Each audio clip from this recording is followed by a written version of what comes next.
very special guest for you today, whom I would like, if possible, to share with you. I'll give them the opportunity to introduce themselves. Then we proceed. Yes. Hello, sir. Yes. Tukianza from my right. Introduce. Mimi kwa majina naitwa Robert Kiberenge. Bila unanijua kutoka bunge la mwananchi. Yes. An activist. Yes. And a commentator on political issues. Anaitwa Kiberenge. Yes. Najua at some point some of the individuals could ask me, will you mind if you bring us those individuals if possible, tujaribu kuwasikiza kando. Najua huko pia mnakuanga limited kidogo, hata tumsikize mwenzetu. Okay. Yes. Kwa majina naitwa George Aliet. Yeah. George Aliet is a seasoned politician, but most importantly I'm known from bunge la mwananchi. Yes. Besides that, I always propagate youth ideals through an organization known as Kenya Youth Economic Empowerment Organization. But having said that, I think it is another noble opportunity we are going to have together to discuss pertinent issues bedwelling our country. Yes. You are much welcome. So, sir, today has been a very good and a successful day, and at some point we cannot complain maybe of anything so far. But today, Mheshimiwa Raila Odinga alikuwa kule Machakos, and alijaribu kushare 1 to 3 zenye pia tuliona kwamba he had a plan concerning his own political party ODM, na alijaribu kuzingatia mambo mengine hadi aliyaguzia kidogo yaliyopita.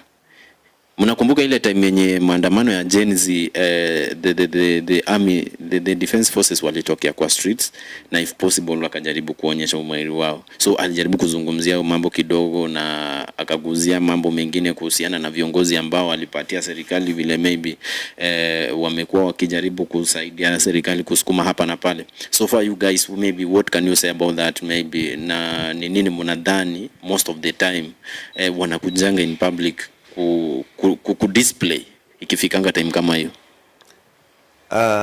First of all, let me say I have immense respect for Raila Amolo Odinga. Mimi niko na heshima kubwa sana kwa Raila Amolo Odinga kwa sababu ya vile historia yake na legacy yake ya kupigania nchi. Na ile kitu ningependa kusema ni kwamba ile mahali tumefika kisiasa saa hii, naona ni kama hii siasa kulingana na mimi vile inaendelea itaharibu legacy ya Raila. Na mimi nafikiri Raila na chama cha ODM wana struggle sana ili kufanya ODM ikuwe vile ilikuwa hapo awali, kwa sababu ODM kihistoria imejulikana kama chama ambayo imekuwa ikipigania mambo ya social justice and democracy. Na vile hali ilivyo ni kwamba ODM iliacha hiyo barabara na ikachukua barabara nyingine. So mimi naona ni kama ODM wamejipata katika hali tate sana vile siasa ilivyokuwa sasa, kwa sababu wako kama pande hii wanataka bado waendelee kutembea na watu na kuongea mambo ambayo wanawaadhiri wa Kenya. Pande hii wanataka wamunge Ruto mkono. So hata unaweza kuona chama yenyewe, Secretary General anaongea msimamo tofauti. Wengine ambao ni kama chairperson Gladys Wanga na wengine wanaongea msimamo tofauti. So ni kama ODM imetofautiana katika msimamo saa hii. Na ni chama ambayo kusema kweli, tuseme tu kweli, inaendelea kupoteza umaarufu kitaifa kwa sababu ya msimamo tofauti ambazo wanachukua na vile hali ilivyo. Mimi naona ODM wangeamua kama ni kwenda kwa serikali waende tu kabisa, ili Wakenya wajue ODM iko pande ya serikali.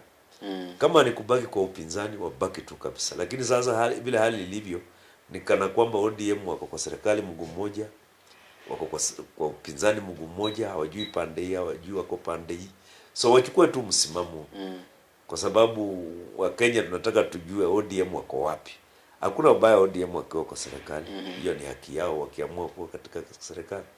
Wakiamua kuwa katika upinzani pia ni haki yao.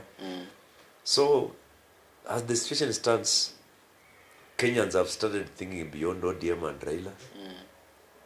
Kenyans are focused on the future. Mheshimiwa, what can you say about that? Okay, thank you very much. As far as the way political progresses, I think everything has its own time.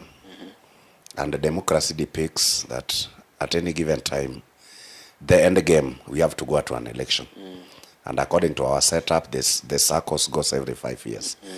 And you see, as parties, political parties are meant to attain power.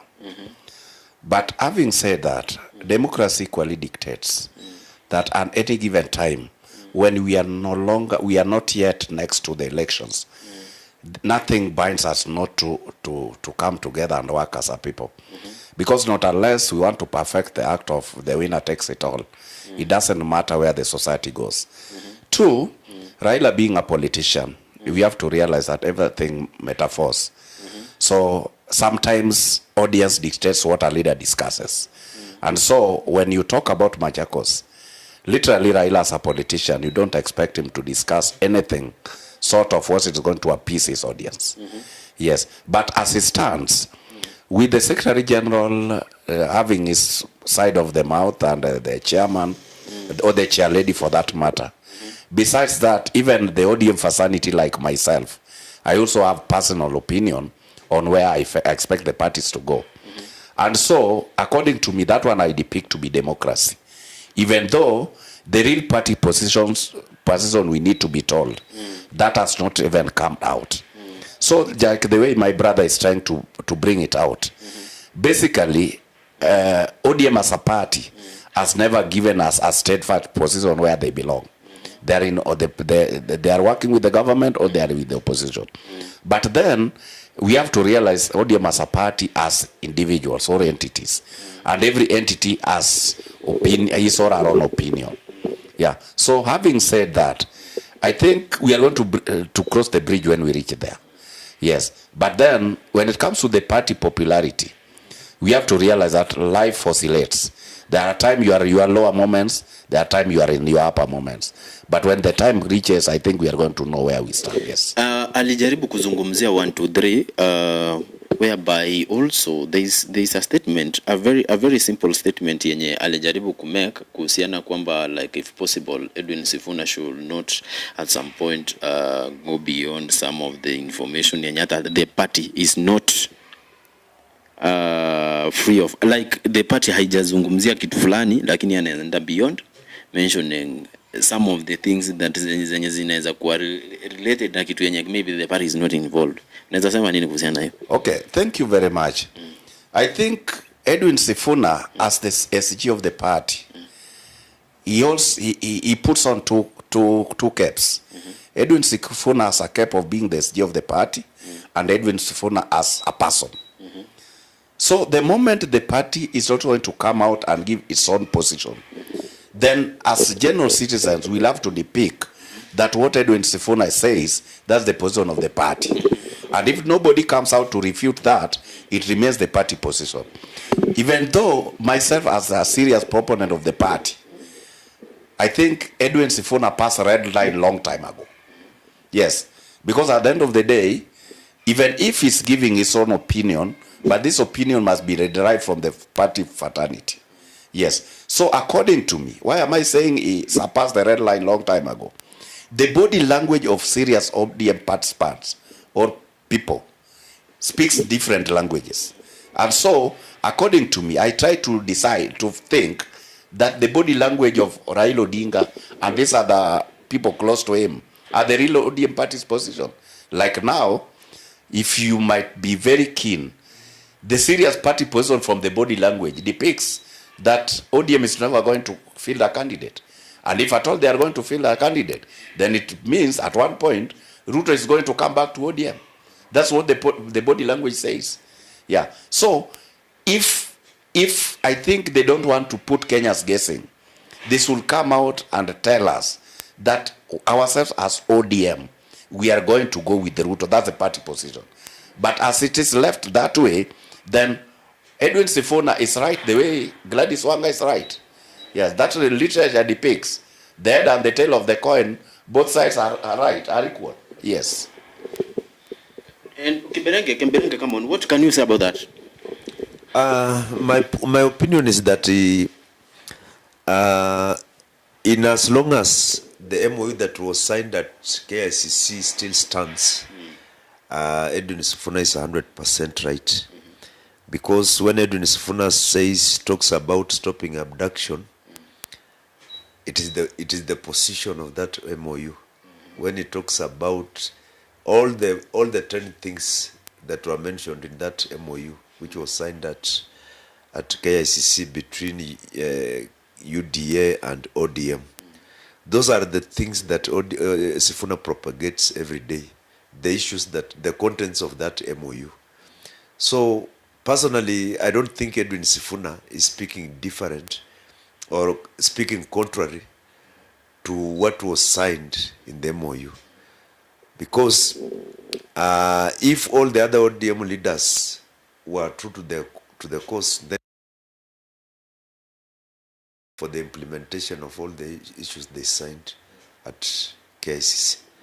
And in my opinion, as long as Edwin Sifuna is propagating those issues, then I don't think he should be considered a rebel, or unless ODM withdraws from that MOU, or unless ODM says that that MOU no longer stands, is when we can say Edwin Sifuna is speaking contrary to the party position, and so on. And you remember, before they signed that MOU at KICC, there was a national governing council meeting of ODM, which passed a resolution, and that resolution was read in the media. The party leader attended, and all the other officials, and the resolutions were read by the party secretary general Edwin Sifuna. And in that in that meeting, one of the resolutions was that ODM had not joined the government. They had only donated some experts into the government. That one was a resolution, and I still have that. I still have that document with those resolutions. And since then, they have not had any other NGC to go contrary to the initial one. What they signed at KICC was only a partnership on some issues, stopping abduction, all the 10 issues. So I think Edwin Sifuna, unless the party wants to tell us that they have now stopped pursuing the issues of stopping abductions and all the other issues, is when they can tell us that Edwin Sifuna is wrong. Okay, if I may ask also, can we just assume that maybe the ODM party ni kama imeanza kuona like ni kama umeanza kuchoka na yeye kwa sababu like okay, most of the time unapata like even some of the programs maybe zenye zina run na ODM party. Kwa mfano, there was a program which was concerning those individuals who were being granted certificates za kwenda kuvie for elections na hawakuweza kumuona Edwin Sifuna hapo. I questioned one of them why maybe your SG is not here. Aliniambia he is not of knowledge about that, but I think maybe ni ako busy somewhere. And a program like that one also, somebody like him anafaa kuwa hapo, so that unajua the moment unaona kiongozi fulani wa chama kwa hapo na yeye ako prominent, inakuwa a little bit better for, yani inakuwa motisha fulani yenye inakupea moyo, unaona, hadi unasema like I'm also going to be at that point. Yes. But unapata like a leader like him hayuko hapo, but ukiangalia Junet Mohamed alikuwa nani anaitwa nani Gladys Wanga alikuwa na other ODM leaders except Raila mwenye maybe alikuwa busy elsewhere. Ni nini unadhani inafanyanga at some point huyu jamaa at some point apatikanange kwa meetings zingine za chama? You know, like for example, the president hosting ODM members of parliament at State House. You would not expect Sifuna to attend that meeting because Sifuna has made it very clear he does not support Ruto and he will not support him. So you would not expect him to be in that meeting. And there is no official the party, the ODM party did not make a resolution that all ODM MPs will go to State House. So that is not a party position. Yeah, so you would not expect Sifuna to be there. It was not only Sifuna, even several MPs, Caleb Wanga and others were not there.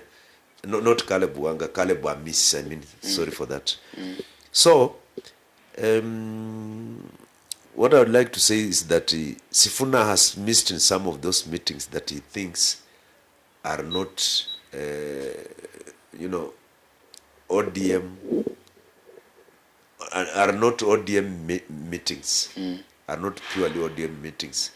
And Sifuna will not miss an official party meeting which is convened by the party leader, who is Raila Amolo Odinga, and which he is required to be there as Secretary General. Those ones he will not miss. For example, he will not miss the ODM NGC, National Governing Council meeting, or the National Executive Council meeting. But for these other meetings, maybe the president has invited the ODM MPs, that one he will excuse himself, he will not be there. And another thing you must consider is that Edwin Sifuna is a senator in Nairobi, which is a cosmopolitan constituency or county. And Edwin Sifuna has still got an ambition. So if you look at the mood in Nairobi, you would not expect Edwin Sifuna to play the broad-based government, to immerse himself in the broad-based government. Because honestly, I can tell you, as things stand right now, and if the situation will remain constant, people who are aligned to the broad-based government might have a very rough time in Nairobi City County, because of the situation. You know, the young population and the way the politics is turning around. So Sifuna is playing his politics while thinking beyond, thinking at the political dynamics in Nairobi City County. And Sifuna is also thinking beyond Raila, because he's still got a political future. Raila is his father. And when your father, unajua unafika kiwango mahali ambapo inafaa uache baba yako, uanze sasa kujenga kwako. So I think he's also thinking beyond Raila. Yes. Unaweza sema nini kuhusiana na hiyo? Thank you very much. He's put it very clear. It is only that he tried to camouflage it a little bit. The concept is very simple. Sifuna, from the way he's behaved lately, I concur with him. Sifuna is one young, vibrant person with political ambitions. And of course, I think if you are planning to fail to plan. So a strategic plan for Sifuna's political aspiration must be aligned to where he expects his constituency to come from. And if his constituency doesn't resonate with what broad-based government is doing, then literally he has to back off. And so the Sifunas, the Babus, the Caleb Amisis, the Kibagendis, these young chaps have a dream tomorrow. They have a dream for tomorrow. And so Sifuna's ODM, he passed the red line long time ago. And in the engineering world, we say Sifuna and ODM are 360 degrees out of phase. They are not compatible. It is only time. It is a time bomb. Yeah. So, according to me, Sifuna not making technical appearance in some of the ODM meetings. That is voluminous. It is no news. Even according to me, I don't even expect him to attend. Yes. Even him walking away from the party, it is just a matter of time. Yeah. But because democracy dictates, from where I sit, I cannot demonize him. Are you getting what we are saying? Yes, yes. Because Raila's ambition and Sifuna's ambition are different. Like we say, I'm married. Before I get married, my wife had ambitions.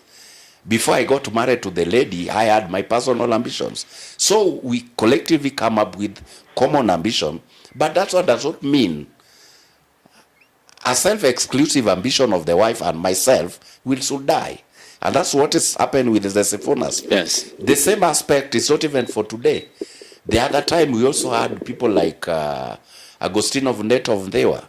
We had somebody like Silva Sosele of Kasipol. Are you getting that? The list is long. So whatever thing is happening with these young chaps is not something new. But of course we give them credit where it is due. Let them champion their aspirations until that such a time they'll realize they took the right course or the wrong course. But that's what democracy dictates. Yes. Nikuulize, baki tu huko. Yes. Yeah, baki tu hapo malimuko. Yeah, because nikuulize, at some point, sir, the political pressure we have right now in our country is a little bit maybe getting stronger and stronger. But still, Mheshimiwa Raila Odinga bado hajaonyesha dalili yote ya kuachana na Mheshimiwa William Samoei Ruto. Na uzuri sasa leo nimewapata nyinyi wote na nimetamani sana, yani nimekuwa nikiomba sana watu nitakuja kuwapata lini kwa kiti moja nione kama taelewana. Yes.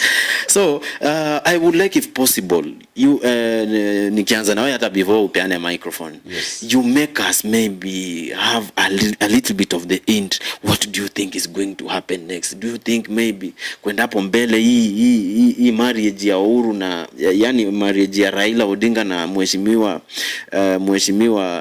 William Ruto itaenda kuwa weak? Kwa sababu nimeona watu wengi wanapeana suggestion whereby wana suggest if possible na Tembea na Matiang'i washikane, na watu wawili wakishikana hivi ni vigumu sana Ruto ku convince watu. Unaweza sema nini kuhusiana na hiyo?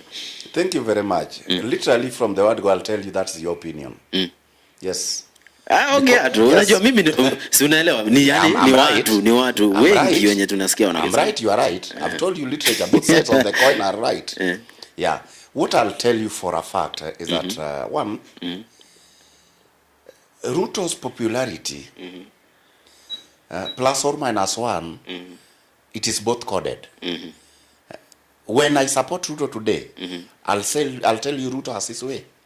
When I oppose Ruto today, I'll tell you Ruto has no way. Are you getting what I'm saying? So, the truth of the matter is very simple. The popularity aspect is pegged on an individual's opinion. Because like if you ask me from where I sit, I'll tell you 1,000 things that makes me feel Ruto is going to go for another term. If you ask my brother for example, he will tell you so many aspects that will not make Ruto to go for another term. And when we are in the political context, it is not enmity. And that's why we can sit together and discuss. Are you getting what I'm saying? So, the real aspect that is here, the person who says Ruto doesn't have a way must literally come open and justify where he thinks Ruto doesn't have the numbers, where he thinks Raila has lost the ground. Yes, because even if you say so much Raila has lost the ground, but whenever there's an emotive thing, you literally many a times get people say, why is Mzee quiet? Why is Mzee doing this? It means huyo Mzee as a constituency, that is static. Are you getting that? The Matiang'is, the Natembeas, they are, to me, they are not an issue. But equally, they are an issue. They are an issue by virtue that they are contestants. Yeah, you can never demean a contestant. Are you getting what I'm saying? So at the end of the day, we expect them to give Ruto and Raila a run for their money. Yes, but until that time, we still say they have to sweat. Kiberenge tafadhali hebu.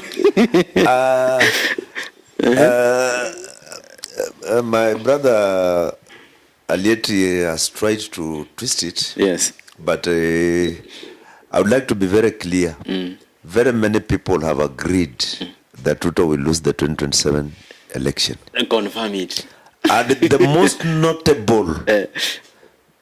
notable who have agreed that Ruto will lose the 2027 election, let me mention to you some names and it will surprise you.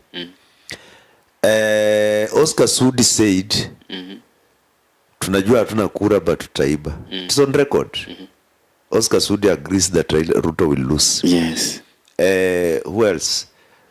This was an issue senator Mandago said the same thing. Yes. There was there was a senator from a woman rep Wajir who said the same thing. I can't remember the names. Yes. She said Ruto will lose, but we shall still. Lately, the latest, as lately as yesterday, Cherargei, I think you have seen it. Cherargei said yesterday, and he was somewhere in public saying Ruto will lose, but we shall still. So I think it's only my brother George who is still,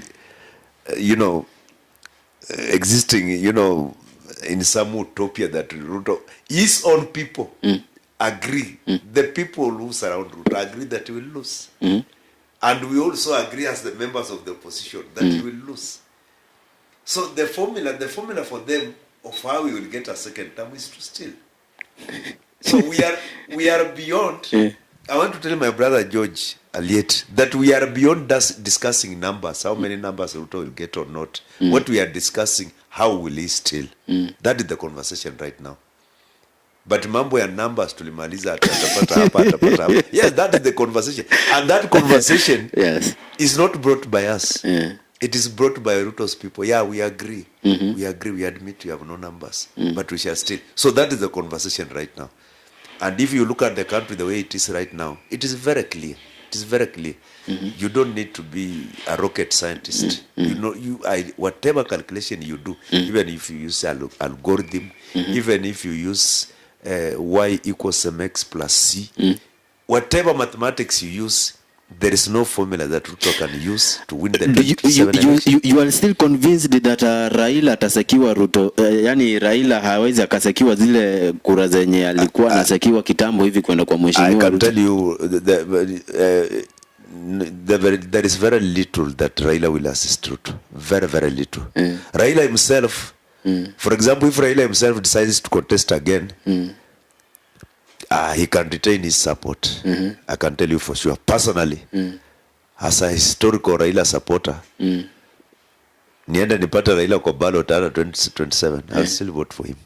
But Raila will not shepherd me to vote for Ruto. And there are millions of Raila supporters who speak the way I speak.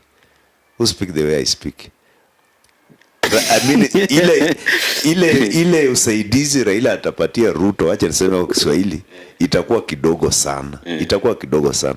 Even in Low Nyanza, even in Low Nyanza, itakuwa usaidizi kidogo. And the numbers will surprise people. That is why Ruto, the only people, I can tell you for sure, the only people, ukisikia neno two term. Yes. The only people who are uttering that word two term, it's not even Kalenjins.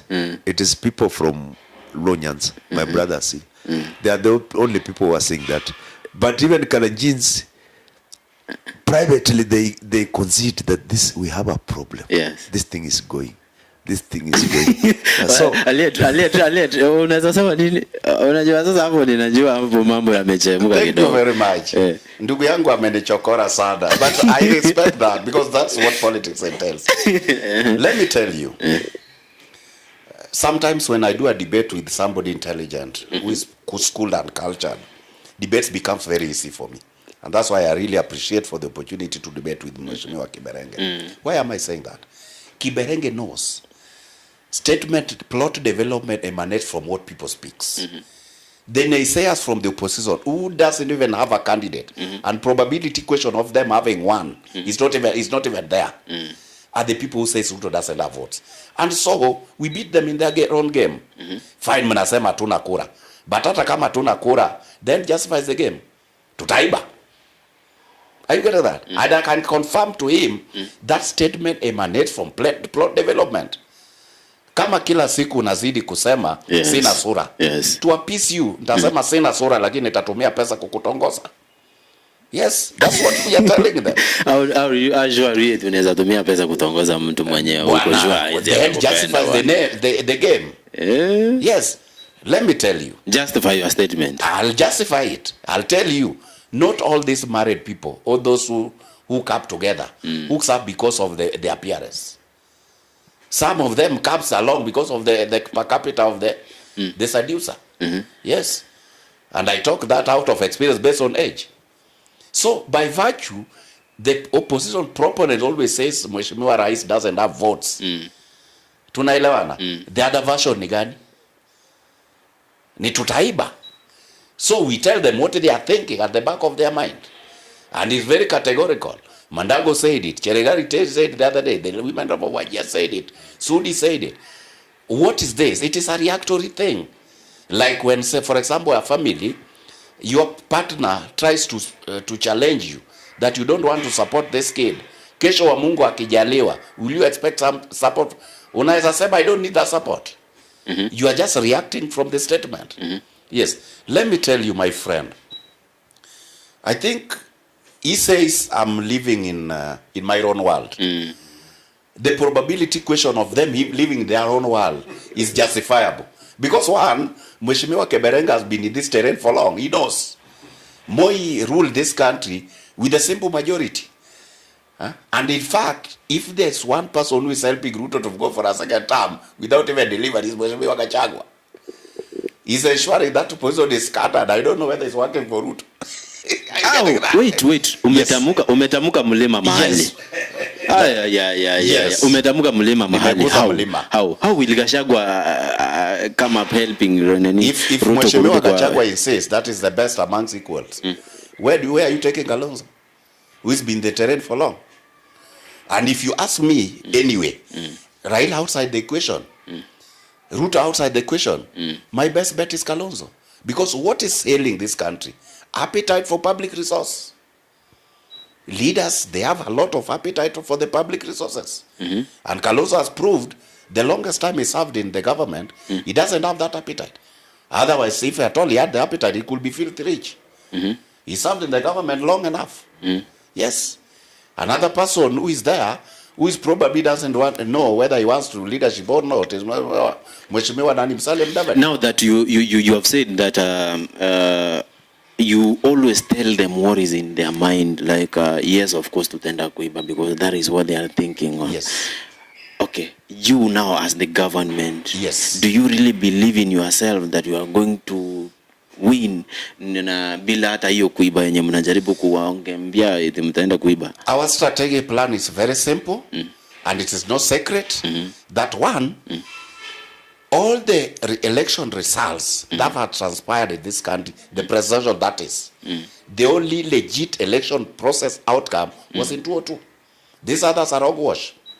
It is power game and nonsense. And that's why when Erastus, the IBC chair currently now, assumed office, he literally said we are going to punch off the regis of IBC 2 million votes.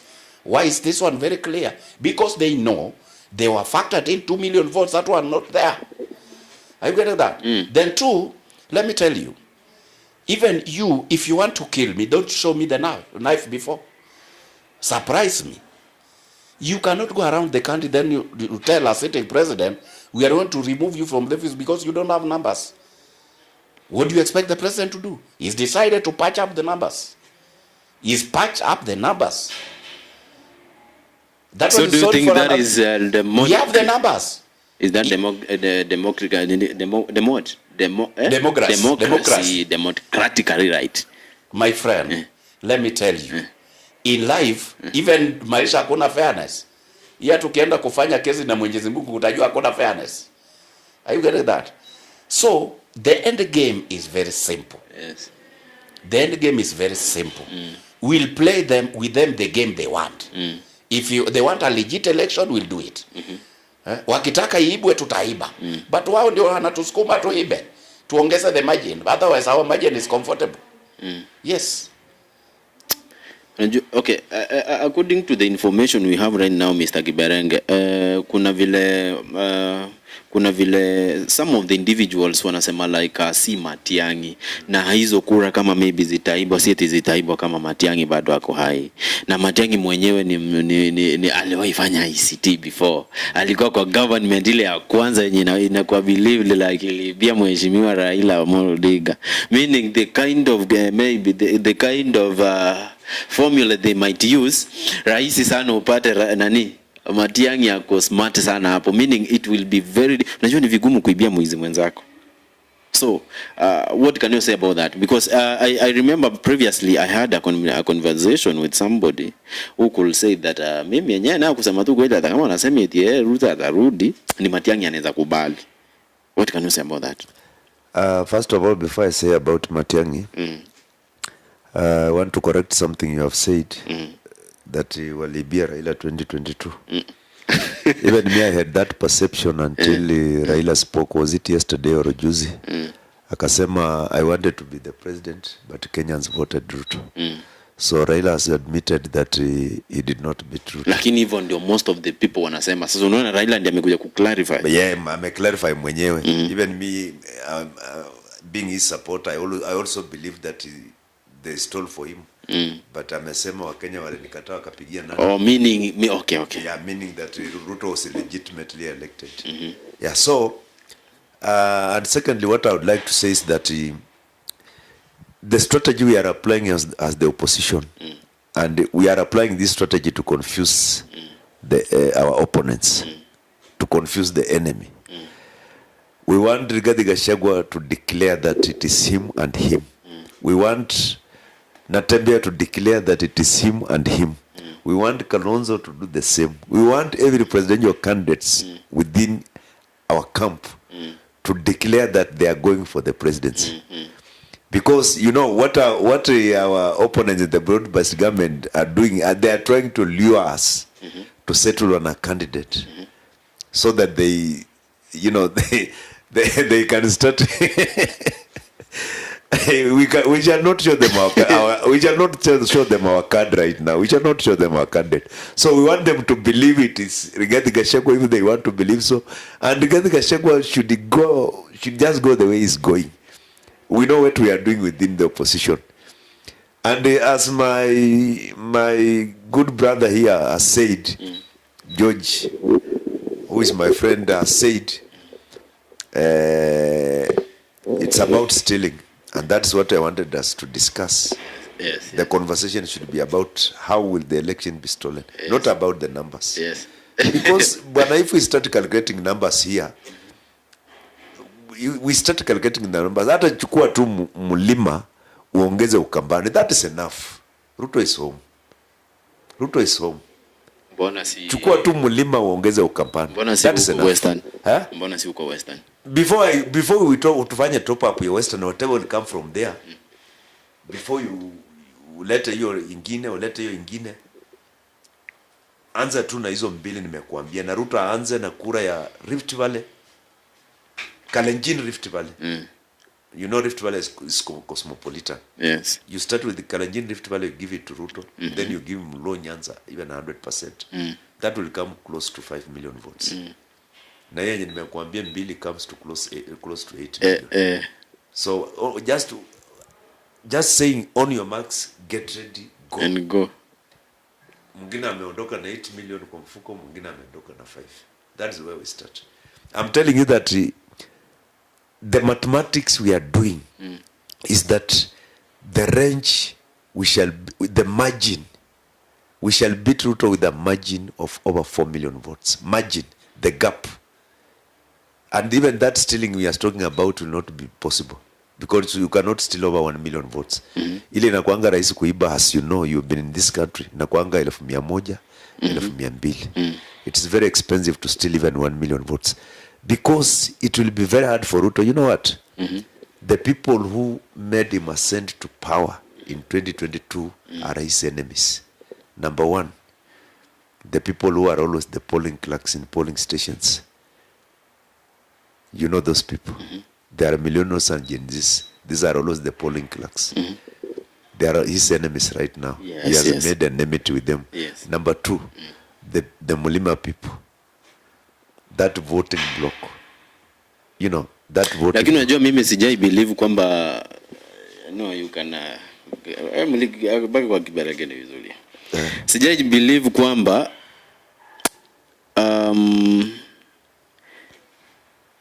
Gen Z, unajua umetamka Gen Z hapo. Sijai believe kwamba Gen Z are still in the mood of politics because some of them are emerging, mara wana wengine wako hawaeleweki, like that's why at some point mimi ninajiuliza maswali hapa hivi, do you really think hata Gen Z easy elections watakuja kurespond in a good way kweli? Kwa sababu from my side I can learn, I can see that ni kama vijana wenyewe ni kama hata hii story ya leadership na politics ni kama imewatoka, kwa sababu ni kama wanaona ni kusalitiwa zaidi juu some of the individuals wali rise up wakaanza ku raise flags za Gen Z kabisa tunashtukia tena waenda kwa Ghana na watu wenye the mass of Gen Z waka against kwa mfano wawili watatu wenye mnaweza kuwa mnajua unapata like some of the individuals wanaweza piga kipindi baadaye wakipata nguvu hivi wanapotea.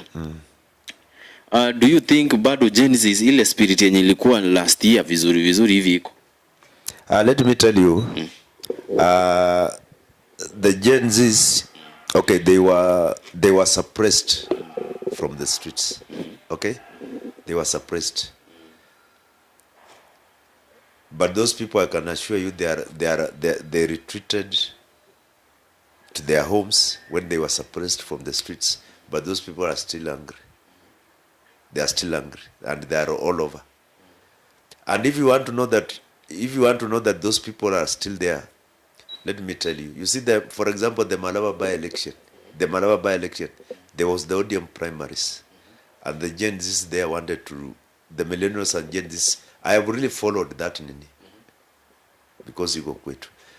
The Gen Zs wanted to make a statement, and they wanted to just to teach UDA a lesson. You know, they went to the UDA nominations. Na wakaangusha mtoto ya nani? They elected somebody. They voted for somebody who the party did not expect. You see? And that one will be a weak candidate in that election. He will be beaten by Seth Panyako.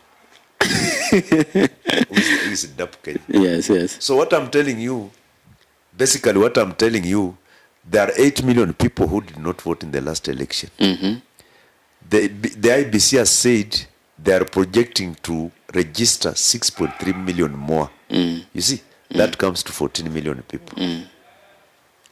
So these people, they will turn out they will want to vent their anger through the 2027 election.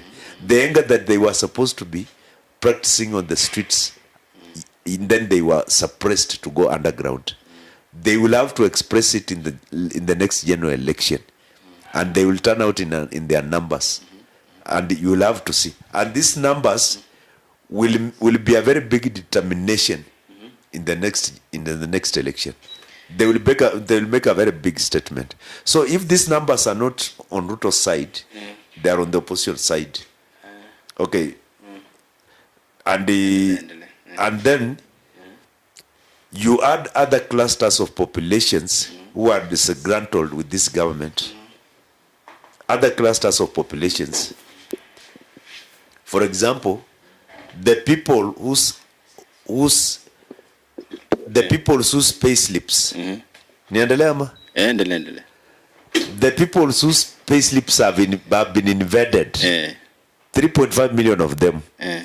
Whether it is a Kalenjin, whether it is a Luo, a Luya, a Kisi, regardless of their tribe, these people are hurting. These people are hurting very much because they have been made to lose their purchasing power.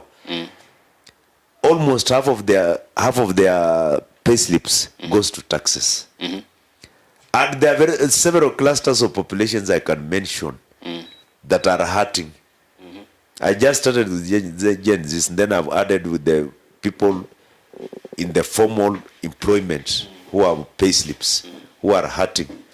I have personally seen some people who have somebody was in a 2-bedroom, he has shifted to a 1-bedroom, another one was in a bedroom. Kwa sababu ya uchumi. Yes, because his what we call his disposable income has reduced, drastically reduced. Yes. So he has no purchasing power. Purchasing power has been suppressed. Now, and naona tukikaribia kumalizia, only 3 questions maybe ndio we wind up. Sir, we are hoping for the best, and we are not at some point trying to believe kwamba, in fact, to have that expectation kwamba we are going to still continue complaining, we are going to still continue doing what? At some point, we are not going to expect a little bit of change and whatever we ever believe that we are going to get from the government. So do you really think maybe for the remaining years the government itaenda kufanya watu waanze kusmile sasa, kwa sababu all in all watu wamelea ya kutosha, hadi watu waliwaisema Ruto is the best president kwa kuunite watu, akijua watu wakwa walikuwa wanalia pia. So what do you really think of the remaining time now? Watu wataanza will the government give out any information? In fact, will the government deliver in a good way yenye itafanya sasa watu waanze kuwa convinced for this remaining time? Thank you very much. Kwanza nitaguza kidogo mambo ya swali uliuliza my brother. Haina shida, be free. Mambo ya Matiang'i kwa ICT mogul. He participated in the purported stolen election. So he knows how ICT works. Let me tell you. Kenyans, hakuna mtu mjinga. Everybody is a thief. What is lacking is the opportunity. That's what I'm saying. Justify your statement. I'll justify it for you. Justify your statement. The moment Matiang'i was sitting there, he had the opportunity to do what he could do. Yes. If at all he participated in that election. And the moment he's not there, even if he knows what should be done there, he's not going to do anything. Yes. Are you getting what I'm saying? So this the thing of somebody being a mogul or what to talk huko. He's on the hewa. Yes. What I can say that my brother is trying to justify. I'll always say I give credit to every individual's opinion. The only thing, my friend, the truth be told, you can, like today, we are saying it all over kwamba we donated experts to go to Ruto's administration. Do you think, let's say leo Raila akisema tunaachana na Ruto mbadi atatoka huko? Haisi toka. So what I'm saying is this. In politics, this narrative kwamba the opposition wakina Kiberenga are trying to keep us busy. They are hiding a card. Hakuna card wana hide hapo. My friend, kifikia mekanyaga. Rudia kwanza hiyo kitu. Kila mtu atoke. They are hiding a card. My friend, Rigiji amechapa barabara na ndege day night alali. Unaona? Anatusi Ruto na wengine wamejikoil kama paka ya duka juu ya sukari.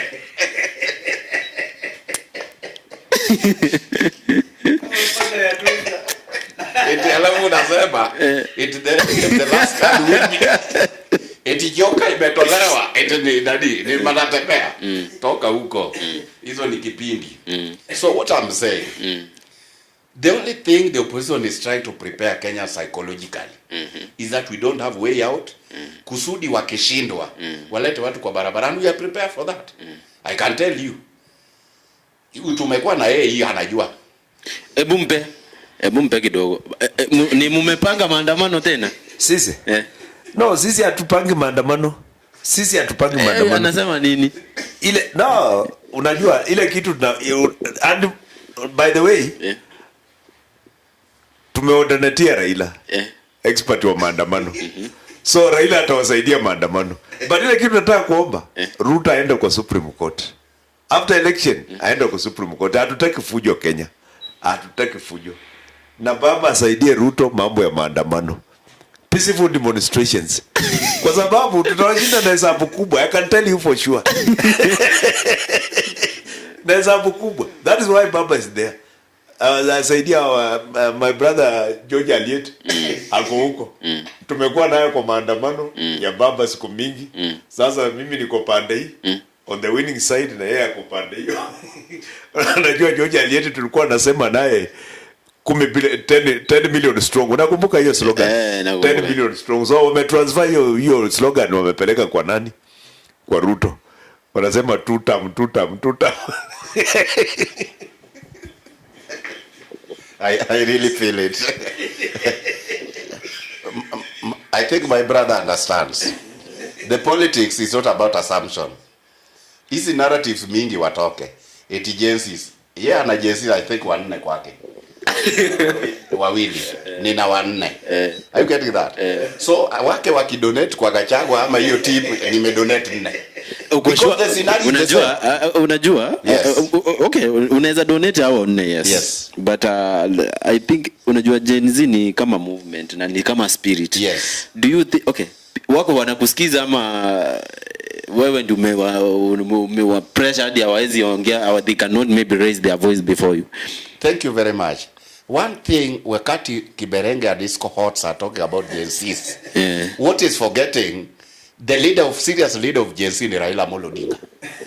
He doesn't know. Can I justify that?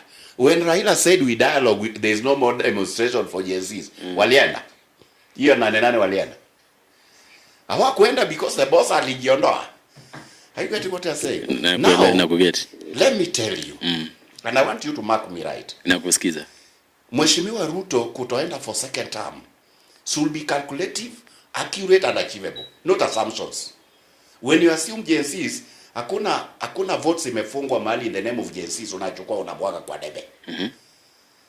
What my kid is experiencing based on the history, like my kids, they can never vote anything outside what I tell them. Reason being, they've had the worst experience from me. Because my kid knows, my father is a qualified electrical engineer. My dad, why are you not pursuing this career? The government ilikudhulumu. And the sequence continues.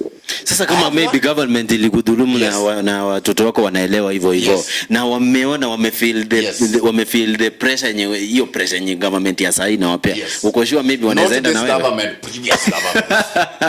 And this government, they are entities. When I'm just sugarcoating. Yes. When I talk about the government, I'm sugarcoating. Yes.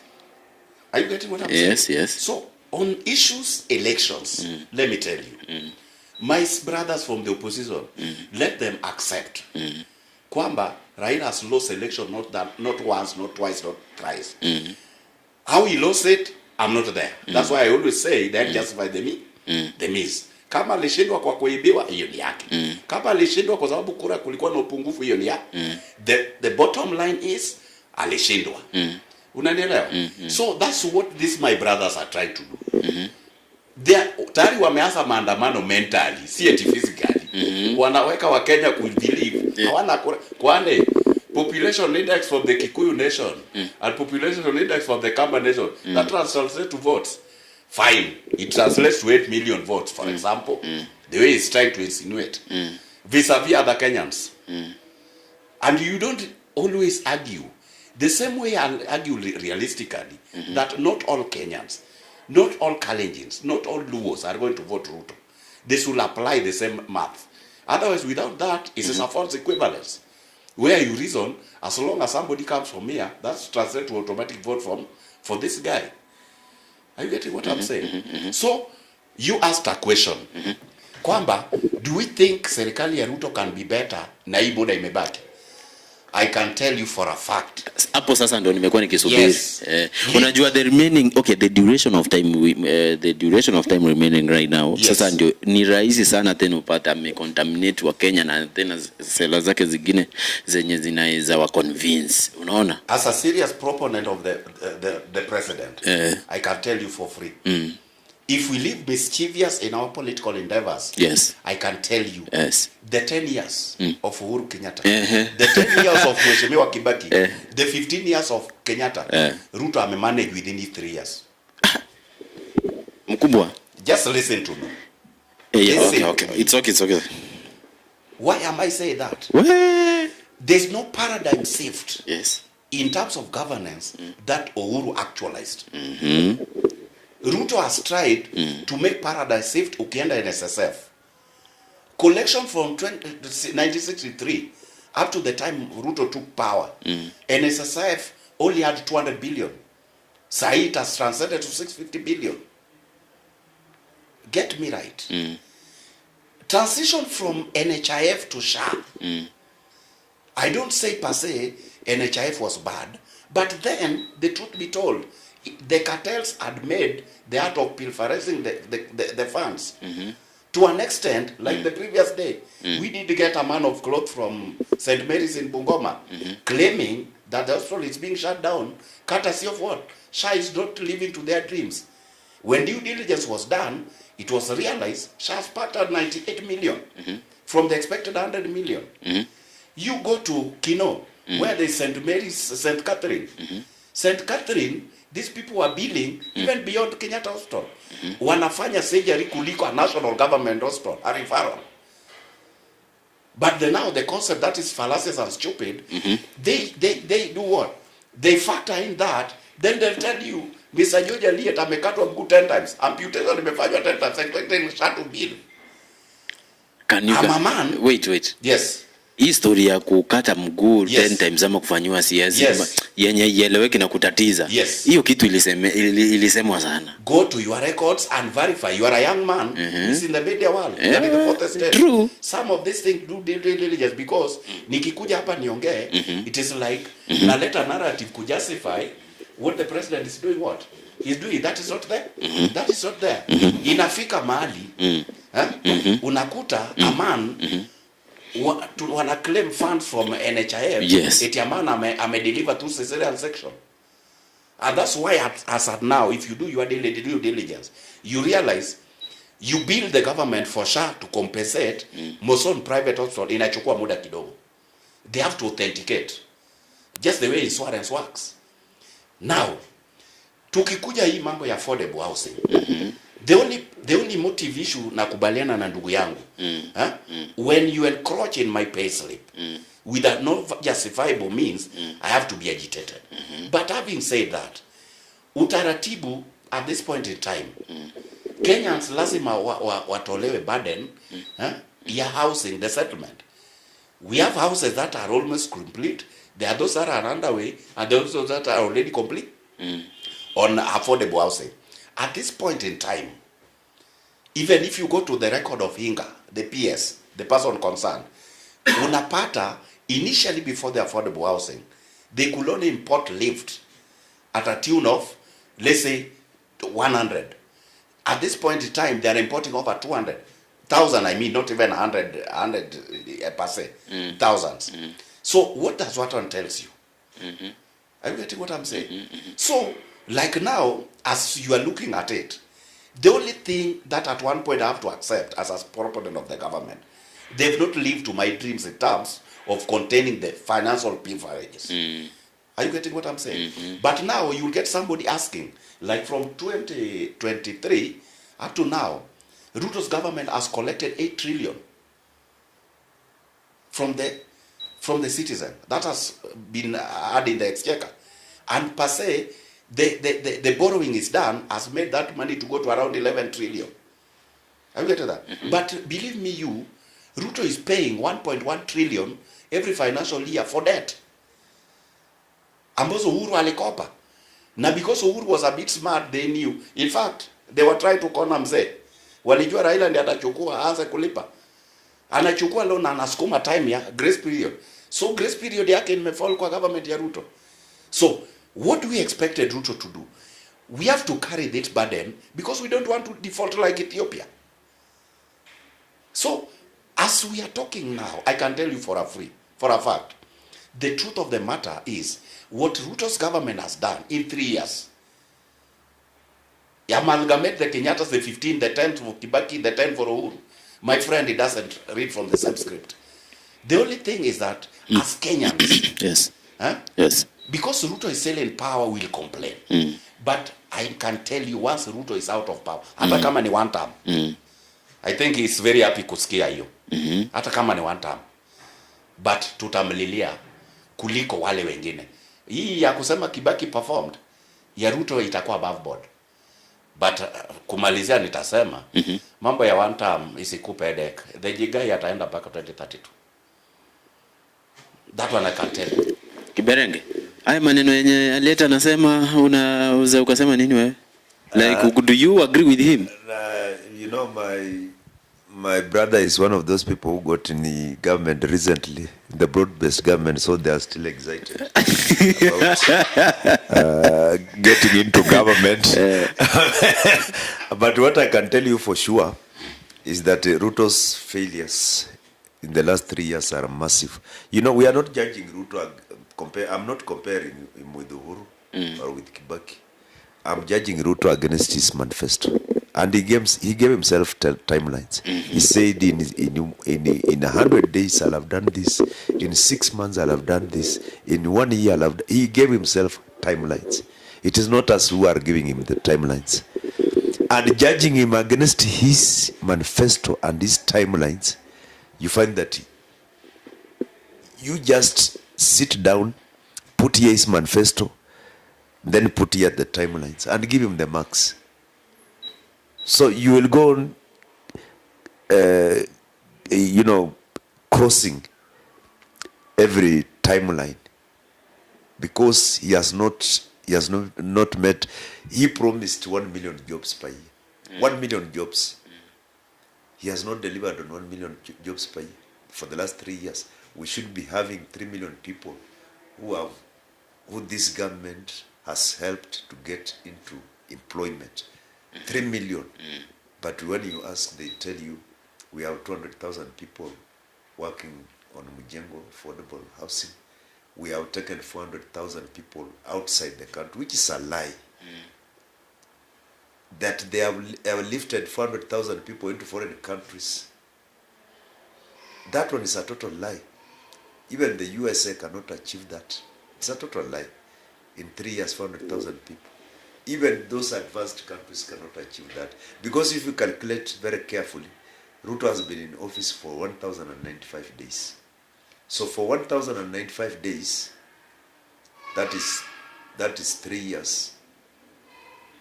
So if it is 400,000, it means that Ruto has been taking 353,000 people out per day. 365 people have been living JKA per day to go into foreign countries, wherever. Yes. So 365, if you are using a Dreamliner, a Boeing 797 Dreamliner, which carries between 210 passengers to 323 passengers, that Dreamliner carries 210 to 323. It means one Dreamliner has been leaving Kenya every day. Yes. Imagine if that was happening, what we would be seeing at JK every day. And even if it happens in, say, 2-3 days, you can see, even Ruto will be there because he loves launching things. Do you think he can miss launching such a thing? A Boeing 787 leaving Kenya with 323 people going into foreign countries, taking people for jobs. That one is a total lie. If you go to villages where I come from, Vihiga, go and ask anyone. Kuna kijana ametoka hii area ameenda kazi maybe nje ama mahali. Utaonyesha ule ambaye amekuwa abducted. Lakini watakwambia ule ameenda kazi hatujui. Lakini kijana fulani alikuwa abducted na maybe alipotea ama alirudi. So massive failures. This thing we are talking about, SHA was hyped as a revolutionary health idea. It was hyped as something coming to revolutionize our health sector. But it has massively failed. SHA is not working. Faith-based hospitals and private hospitals are almost closing. Right now, as we speak, faith-based hospitals and the private hospitals are turning away patients right now. Are turning away SHA clients. Because why? Oh, sorry. Because the government, SHA has not paid them since it started. You know why? You know initially why people used to say SHA is working? Because a hospital was treating you for free, expecting that SHA will pay. And up to now, SHA has never paid. So hospitals are turning away. Why are they not paying? NHIF was 60 years old. It It was 60 years old. At the time of folding NHIF, it had a debt of that 6 billion. I mean 30 billion. SHA is 1 year old, only 1 year old, and its debt is 82 billion. Yes. 82 billion. They keep telling us about ghost hospitals and so on. Has anyone been arrested up to now about a ghost hospital? Before to Kama proceed, ngoja kwanza, kama nimepeana jina ya hospitali na namba ya account, bank account, ni ngumu kunishika mimi? Who has been arrested up to now? So this is their games. They are playing games with us. Ni ngumu kushika mtu ambaye mimi nimeenda nimefungua account number na nimepeana kajina hospitali. Ni ngumu kunishika. Who has been arrested up to now? Not even one person. And we have lost 600 million. Hiyo kitu nilikuwa nataka Juliet respond before proceed. We have hizi hospitali zenye wamekuwa wakisema ghost hospitals na wamekuja kurealize zipo. So far so good. Is there any action yenye iko tangible you can share to Kenyans if maybe Wakenya wamesimama wamesema tunataka kuona hizo hizi allegations zenye zimekuwa ziki kwa raised kwamba kuna ghost hospitals, kuna hizi ghost workers if possible at some point wenye hata serikali maybe huwa inaekelewa, sijui kama inaekelewa ni ukweli. Unaweza sema nini? Au watu unaweza waleta hapa hivi washikwe ama? Let me tell you. First of all, I did tell you when you asked about Raila Odinga in Machakos. I told you Raila was talking based on the audience he was addressing. My brother here, from the inception of SHA, he campaigned almost 1 month saying SHA is a noble idea and it is working. Him. Today, he's sitting here telling you SHA is not working. So what is good for the... I don't know what I'll say there. What I'm saying, there's a way a government works. And that's where our problem is. Like, for example, when we elect an MP, there is responsibility given to that person that everybody cannot do. And that's why Kenyans, most of us make noise that ECC is not working. If you want to know Anti-Corruption Commission works, be their client. You'll know. The first day it is known George Elliott has stolen 100 million, it will be everywhere in the media. But 4 or 5 days when other events have come in, that thing will never be in the media. But what is happening in the background there, you don't like it. So, I don't think for it to be known that the government is proactive, every item must be brought to people every day. Otherwise, we'll be having filthy information. Have you get that? It is noble. There are institutions like schools. There are schools who are being paid capitation fees, and they have not started with the Ruto's administration. So some of these things are progressive. You can never do away with a vice spontaneously. Like the other day, we did get the highly pronounced governor of Homa Bay, who people say is a super governor. Have you got that? But the other day he was sweating, answering the question of 1,327 ghost workers. Are you getting what I'm saying? I'm getting you. So the government is such a mountainous thing. What I can tell you for free is that if I don't say SHA is super, but then there are minimal challenges. The only statement that I don't always want to listen to, like the one my brother is saying, it is not working. As an intelligent person, I expect him to say, it is not doing as expected.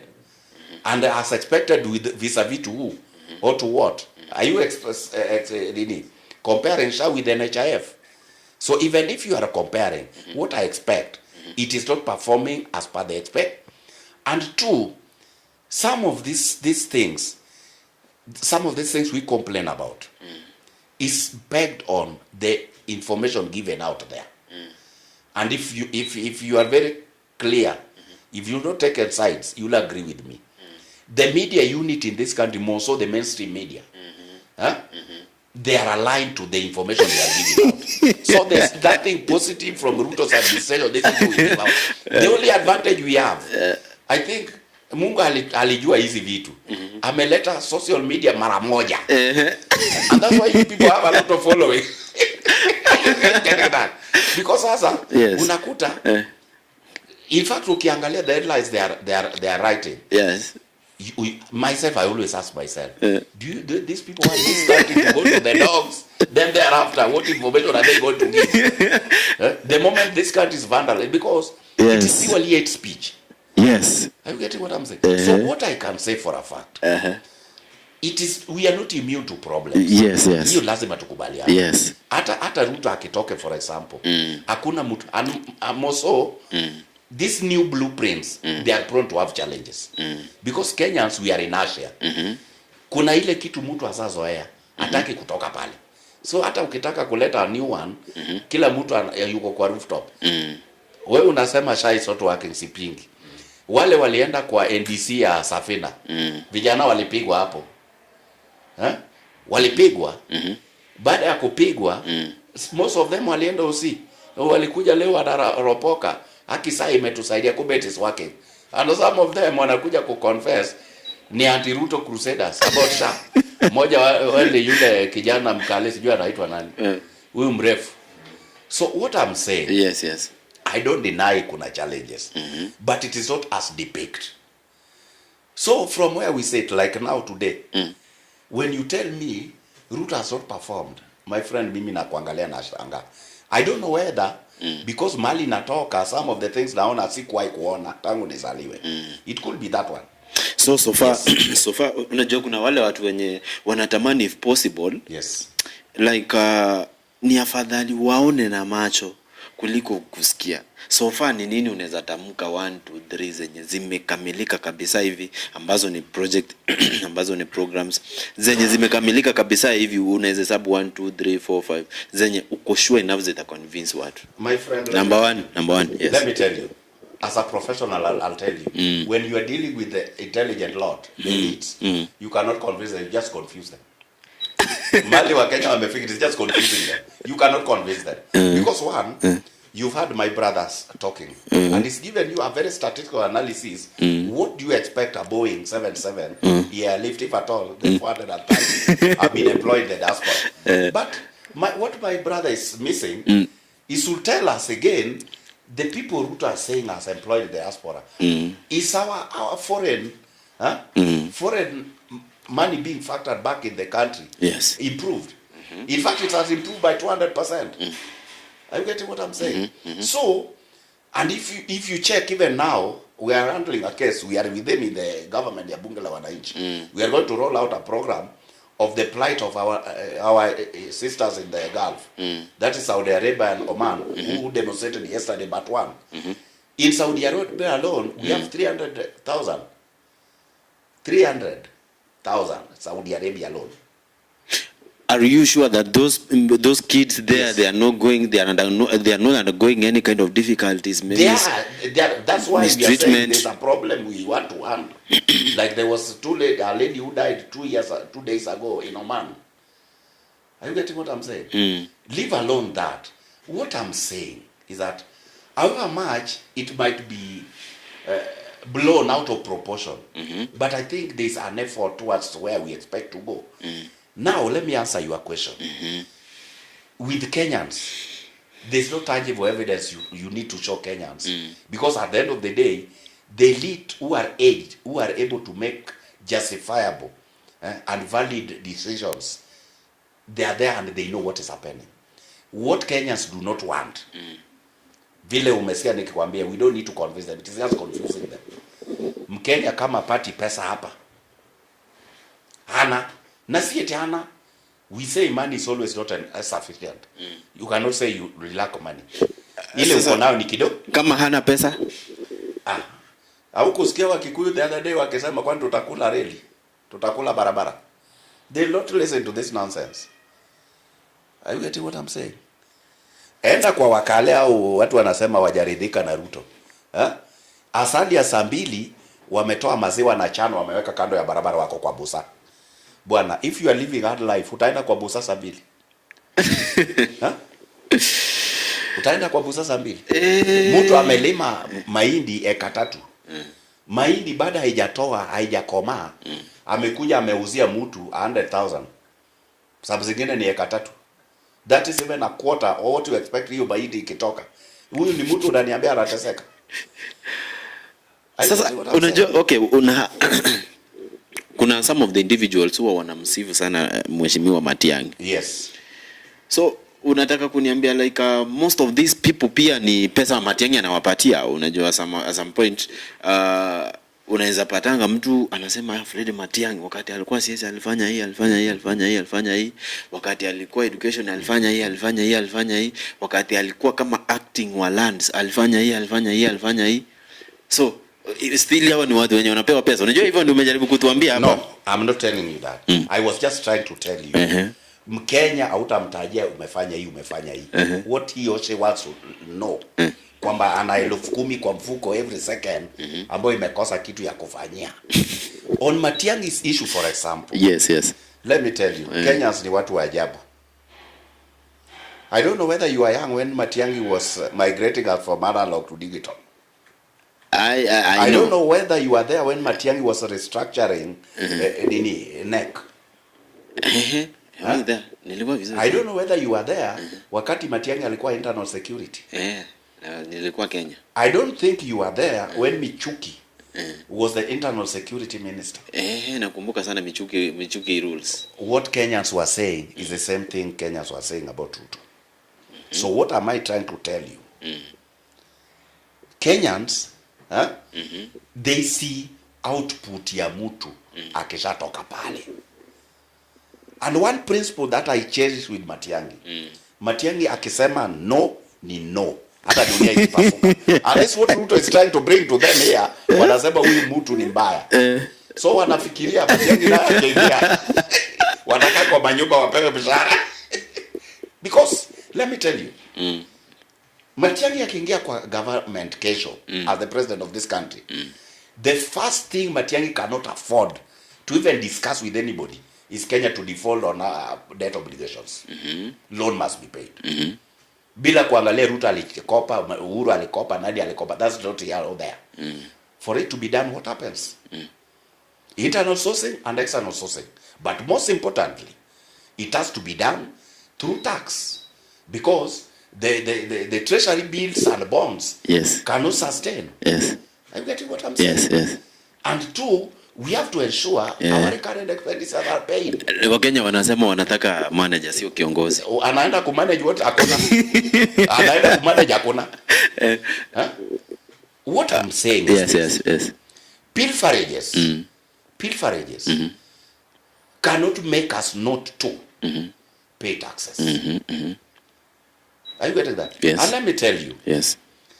I'm privileged. I've done contracts with the government. I can tell you for a fact. Hii hata labda Mwenyezi Mungu ndiye atajaribu. Lakini hakuna superhuman utaweka pale. Bwana procurement officers are intelligent hata kuliko rais. That's why unaona wanapinga hii mambo ya centralized taxing. That's why unaona wanapinga hii mambo ya special table. Yes. Are you getting that? Yes. Because they want to evade taxes, and KRA has come with a very clear thing. Yes. We clamp your pin, you come over the counter, you tell us why you are not paying your taxes. Yes. You pay, we open for you, you go and do with your business. Are you getting what I'm saying? And this thing is not holistically Ruto. That's why we are missing the point. Tell me, how many governors are not living to the dream of Kenyans? Like Sakaja Mheshimiwa. Sakaja is being given almost 24 billion every fiscal year. Hii ni mwaka ya 3, hiyo ni pesa ngapi? Tayari tunaelekea 80 billion. Kando na the internally sourced fund from the county government. What has he done with the money? Go to Homa Bay, the same. Come to my own MP. 130 million every year. Mjumbe ameenda 10 years. Hiyo ni pesa ngapi? 1.3 trillion. Nini 1.3 billion. The only thing they do, duplication of duties. Shule zimeshikana ina kilometers secondary school. Kila shule imejengewa basi. Kwani wanafanya PSV? Are you getting what I'm saying? Is this thing about the presidency? So what I'm saying, the only mechanism we lack, all of us are yearning for the leadership to listen to us, but they cannot afford to have that time. Are you getting that? Then we've lost the point. The narrative being sold here is not about the government delivery. These are just sugarcoating. The narrative here is that how can my community benefit? So if my community is not given permission to benefit, I rubbish everything you are doing.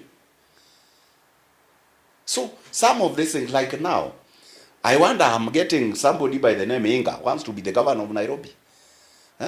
What is Inga going to tell the constituency coming from the Western region? If at all we are very pertinent on delivery.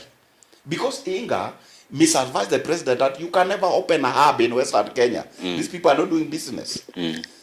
So when Uhuru tried to build the road from Rironi Mau Summit to extend the railway lines to Malava, saying that is not making economic sense, then today you want us to vote you in.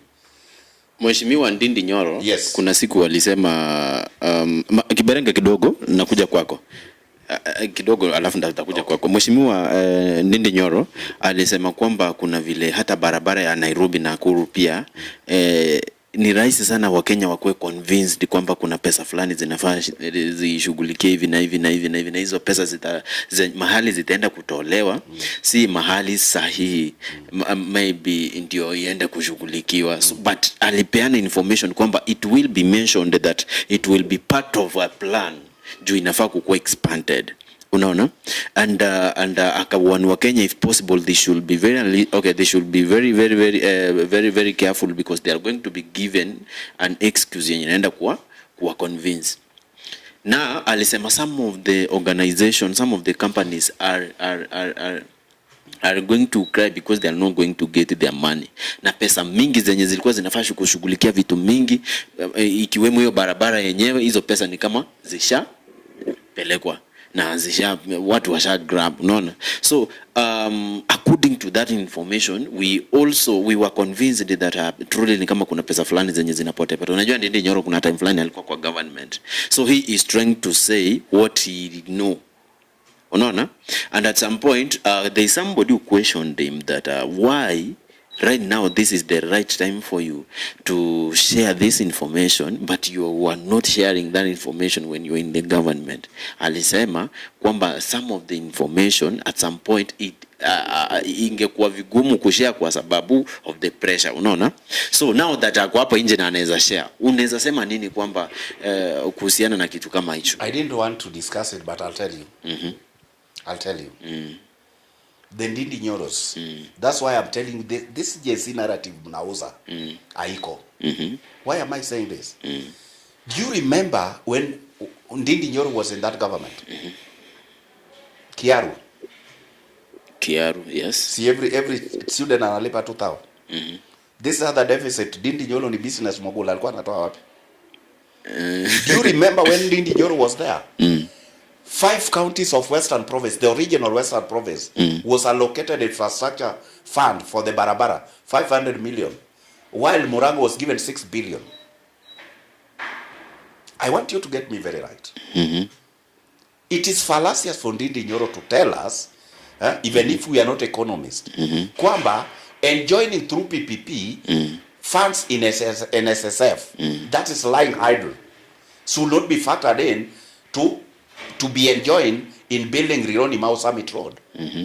Are you getting what I'm saying? I'm getting it. Why must this money be idle? And at the end of the day, because when this money is used there, at the end of the day, that money will be available for retirees to get it.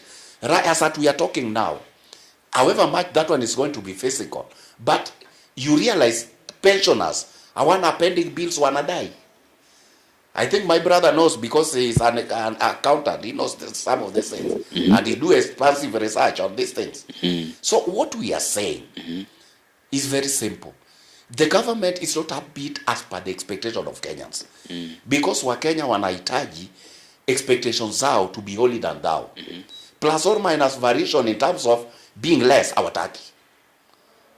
Unaelewa? But kama kuna the last person to talk on how the government delivers is Ndindi Nyoro.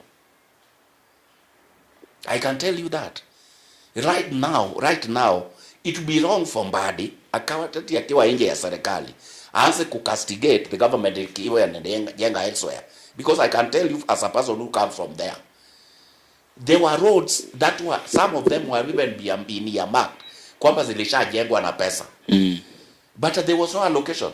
Right now Mbadi is building them, meaning he has the opportunity and the president has given him goodwill. Whatever thing happening in Homa Bay does not mean kwamba Governor Tuoma or Governor nani huyu wa Kakamega Fernandes or Governor yule wa Bungoma doesn't have the need to be a governor. She's gotten the political goodwill from the high office. Some of these things happening in Homa Bay with the money given allocation to Homa Bay cannot do. So this will be the last people to castigate a government kama upepo inabadilika inaenda kwingine. So kama wanapinga wapinge tu, waseme baba, tulikuwa tusazoea hii mnofu na imetuacha. So tunaomba mtusaidie kungangana mnofu hiyo. But you cannot castigate.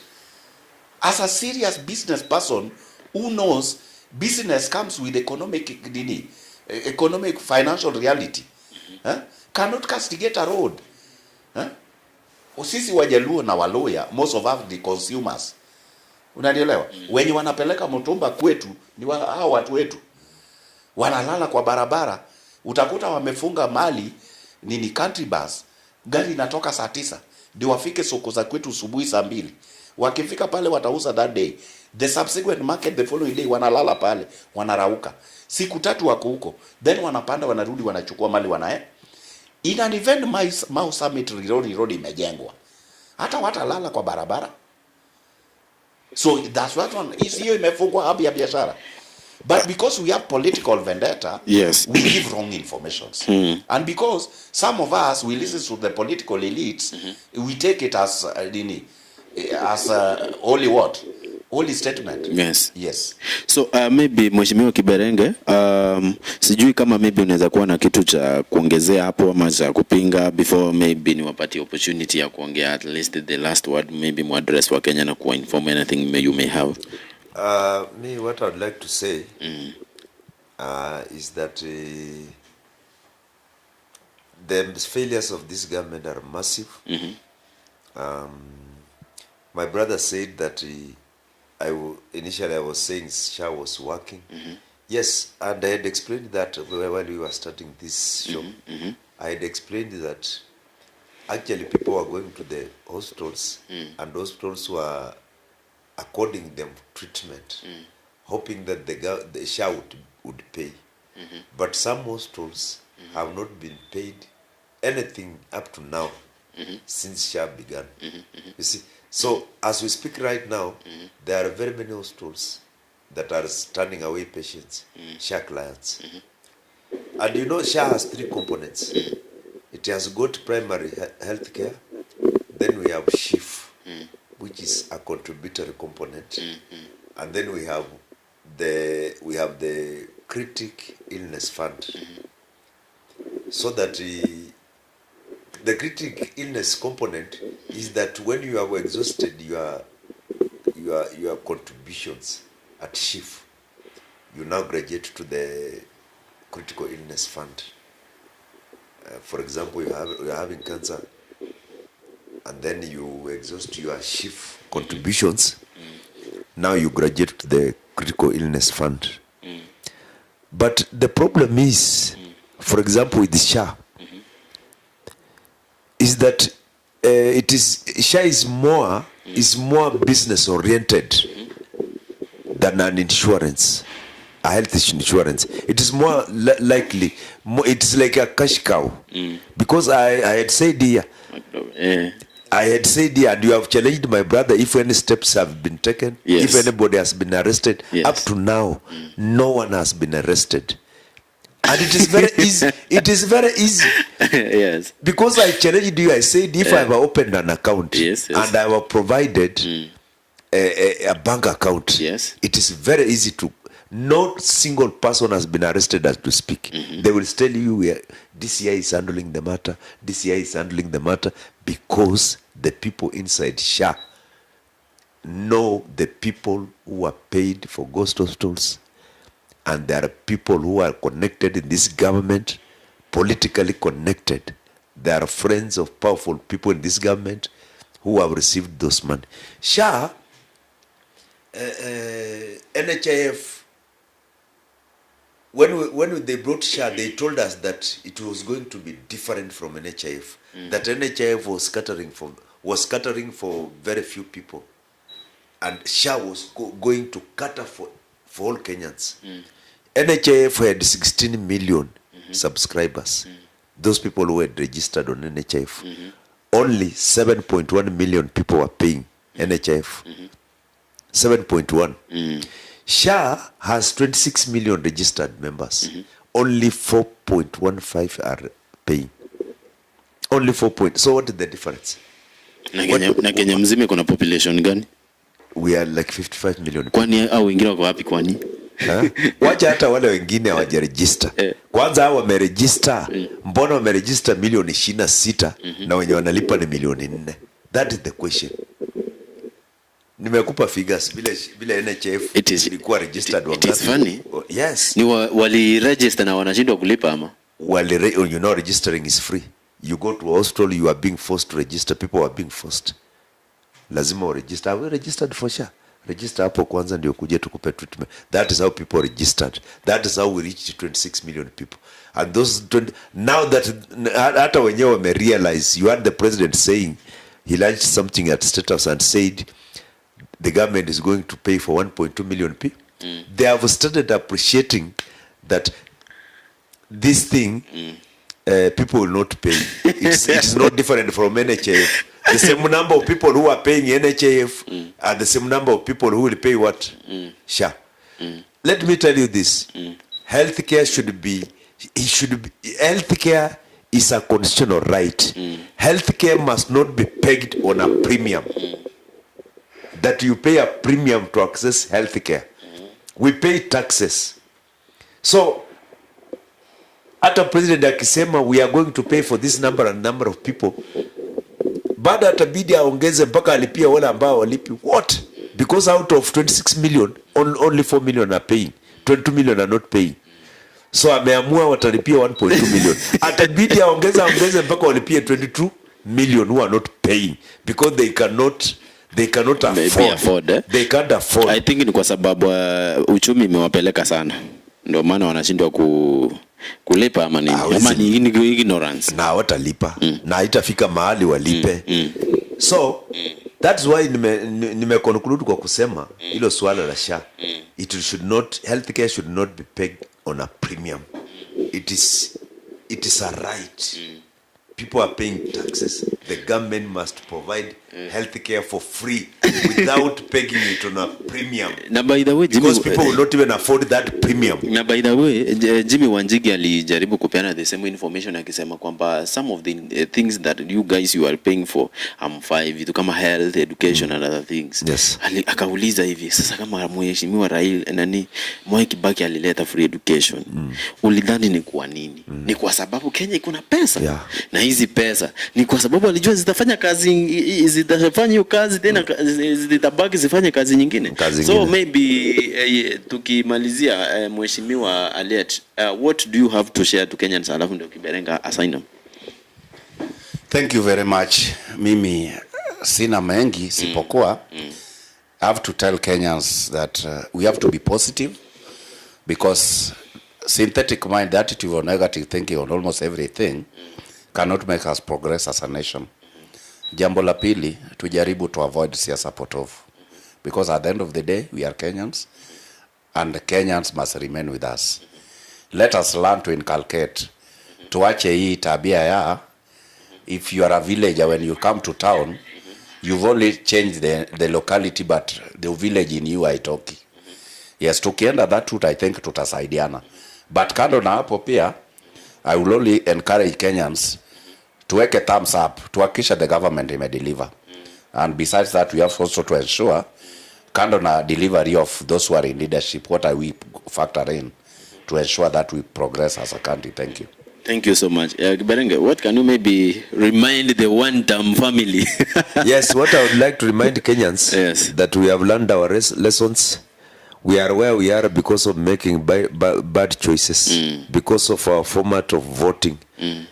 Ile format of voting tumekuwa tukitumia in the past imekuwa mbaya. Voting for this person to punish so and so. Na it is what is landed us where we are. So I'm just telling Kenyans going forward that we must vote. We must vote not for a tribe, and we must not vote because we want to punish so and so, or no, we want to punish this tribe and this tribe. We must vote because we want an individual who will get us from where we are, an individual who will take us to another step. Let us vote with our conscience, not with our stomachs. And there will be a lot of money in the coming election. A lot of money. In fact, bei imepanda, sasa imefika 10,000. People will be getting 10,000. And 10,000 is good money. But remember, that money is yours. It is money that has been taken from you. It is your taxes. Take the money, eat the money, but vote with your conscience. Vote about the future of Kenya. And I want to tell Kenyans it is very possible. Because this culture we have had in the past of giving a president a honeymoon of 5 years. We gave Kibaki a honeymoon of 5 years. He did not perform anything for the first 5 years. We gave Uhuru a honeymoon of 5 years. Now, we should stop that culture of giving somebody a honeymoon of 5 years. Let us copy Botswana. One term succeeded in Botswana, one term succeeded in Liberia, one term succeeded in Ghana, one term has succeeded in Malawi, and there was a forceful one term in Nepal. Kenyans, let us have a democratic one term in 2027. So thank you so much, guys. I really appreciate and thank you for creating your time. I think you are the first individuals who have responded to this. And Don't say the first individual, say the first panel. The first panel. The first panel. Thank you so much for the reminder. So I was also trying to remind the Kenya News Alert family. By that, this is a family. This is a family whereby we do share political issues mostly, mbali na hizo vitu zingine. This was just a reminder kwamba the podcast is going to be back again, and it was just a test. Tulikuwa tunataka kujua kwamba you guys ni mumetusahau tumepata kumbe you. Yeah. So the panel yenye mumeona hapa, I will promise you nitaileta siku ya weekend hivi wakati wako more free. Wakuje mapema kidogo na sisi tutayarishe mitambo mapema kidogo so that we can discuss more and more. So for those people who are live with us right now, I really appreciate you guys, and I really appreciate you more than I can do. And I am reminding you that we shall be live almost 3 per week, but kuanzia 5 hadi 7. Kwa sasa tumevunja rule kidogo kwa sababu tulikuwa tunajaribu kujaribu mitambo na the first panel. So thank you so much, ladies and gentlemen who are maybe live with us right now. This is PLAINSON Felix, and I welcome you back once more. Goodbye.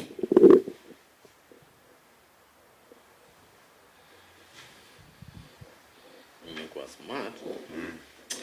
Wacha na mimi nifanye mpango.